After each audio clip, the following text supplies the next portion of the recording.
Romainville, nous avons fait le choix du 100% bio et le choix aussi de relocaliser les cuisines dans les écoles. Et pour engager cette révolution du 100% bio et du 100% fait sur place, nous avons choisi de faire une alliance avec un acteur de l'économie sociale et solidaire qui est spécialisé sur ces sujets. Il y a 3 ans, nous avons fondé une entreprise, le bras opérationnel de l'association Les Pieds dans le Plat, qui s'appelle Nourrir l'avenir, sous forme d'une SCIC, Société coopérative d'intérêt collectif.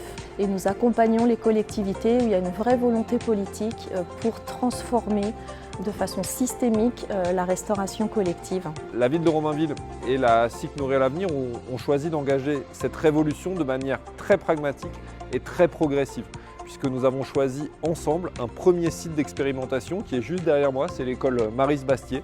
Et c'est à travers l'expérimentation sur ce site que nous avons pu valider la faisabilité économique du modèle, la satisfaction des convives, la maîtrise des coûts, la baisse du gaspillage alimentaire et le fait que finalement 100% bio, local et sur place, c'était possible.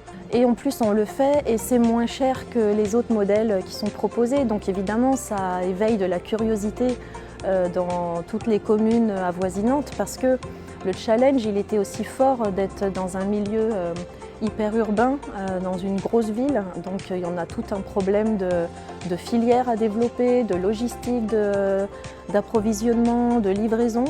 Et on a réussi ce challenge, donc effectivement ça éveille des curiosités, d'autres collectivités viennent visiter comme un jour comme aujourd'hui. Si d'autres collectivités souhaitent se lancer dans l'aventure, je pense qu'elles peuvent s'inspirer de ce qu'on a produit dans le cadre de ce partenariat entre la ville et Nourrir l'avenir, c'est-à-dire choisir un site expérimental et prendre le temps de réussir un premier site.